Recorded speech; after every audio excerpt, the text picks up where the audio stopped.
I don't even know what I just watched, guys.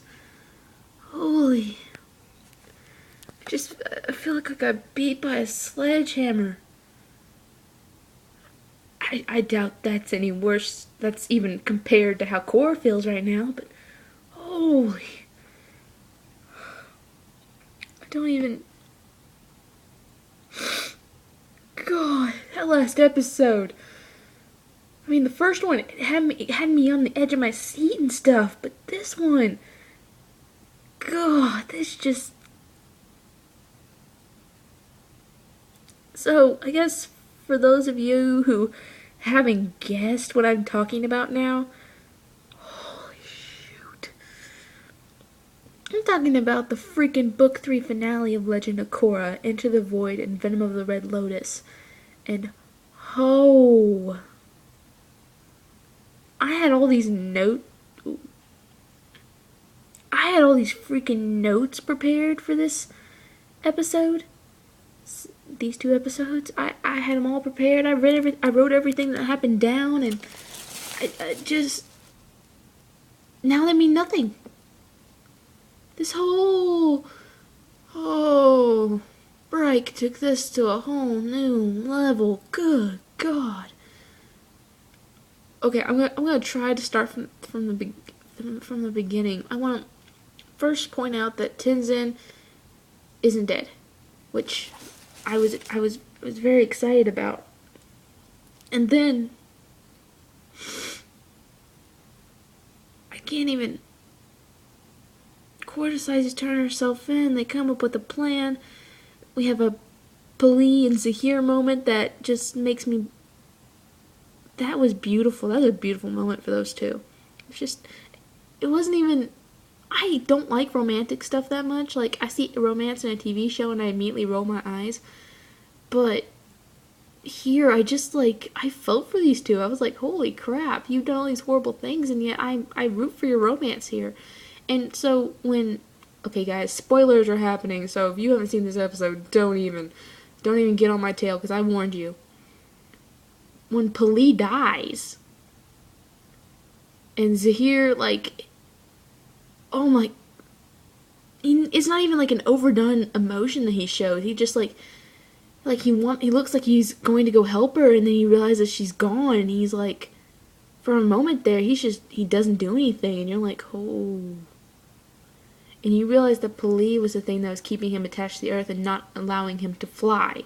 No, not fly with a glider or just kind of levitate. This guy is floating and flying without the help of the air. He became the wind, like that girl Lahima Lockett said. Enter the void, let go of your tethers, and you become wind. It's like, oh, jeez. And then, just all the fight scenes in these 2 episodes, the last one especially, the last one was really, really good, like between Zahir and Korra, but the whole time I was thinking, holy crap, this looks like Fire Lord Ozai and Zahir. I thought that when I saw it, and then, Fire Lord Ozai and Aang, sorry, my bad. And I watched this happening, and the whole while, Korra's dealing with this poison that Zahir has infected her with to get her into the Avatar state so he can kill her and end the Avatar cycle. Which, dude, and he flat out says, he's like, yeah, you're going to be the last Avatar. And I'm like, oh, shoot. And while this poison, because Korra fights it, man.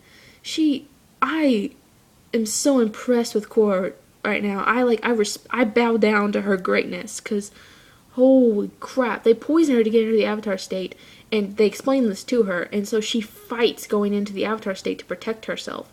Like, she's keeping herself alive, but at the same time she's also killing herself because the poison's still racing through her system. And so she, flat out goes complete, this is the second time this season, and the other one was just, for a moment, I think. But this is, the big major Avatar state that we worried about in the first series, where Aang would lose his crap.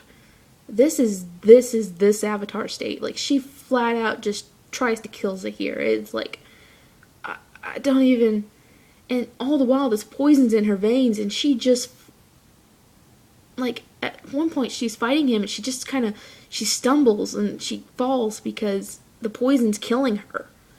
And Zahir's about to kill her with his own methods because she's vulnerable. And by the time he's flung her around the freaking mountainside like 50 times and she's crashed and she's like, I'm surprised she lived, guys. And I'm not even saying at the after effect when they did get the poison out and stuff, because Janora's a genius. But when they did get the poison out of her, guys, she's not back to normal. They broke her.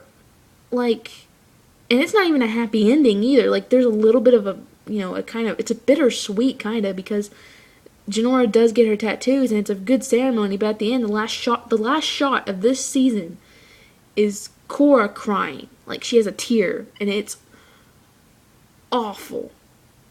I started crying. Like, legit. And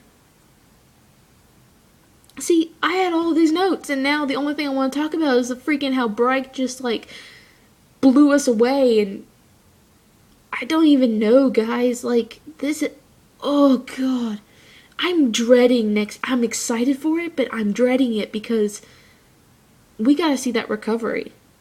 We gotta see, and we might not even see that. It might be just about the airbenders, because now they're gonna be the, balance while Cora gets back on her feet and stuff. But if we see the recovery, it's going to break our hearts, because my heart's already broken. I watched her and I was like, oh God. And there's a Korosami moment in here where they're just, Asami's like, helping her get dressed and ready, and she's in a freaking wheelchair. Cora's in a freaking wheelchair. And Asami's helping her get ready and stuff, and, like, she's just like, hey, nobody's expecting you to bounce back from this. Nobody, if you want to talk, I'm here. And it's a beautiful moment, but it's so sad. And, oh, jeez. And Poli's dead, Zahir's captured. I don't know what happened to Mingwan Gazan. They're either dead or they got captured too. But, because Bolin's a lava bender. I told you guys, I knew he was going to be a lava bender. He flat out just lava bended. It was awesome. But, yeah, Janora, she becomes a master. Kaya and Boomy, they're alive, but they were out for this 2 episodes. There was no action for them because they were badly hurt, along with Tenzin. And the president's a jerk. Because, after Cora goes up, he just, okay, so what are we gonna do now? We gotta find a way to get, civilization back to normal without her help. And I'm like, you douche. She's been through heck, and you're just, it takes me off. And the worst thing about it, I think Cora, she's noticing this too, is that everybody's kind of, being very careful around her, and they're pitying her. I see pity when I look at their animation. I'm just sitting there going, holy crap, they pity Cora. They're like, there's no sympathy, it's just pity. And I'm like, oh jeez, that's gotta hurt too. So yeah, Cora's not on the job, and she's getting these pity glances from everybody, and it's awful.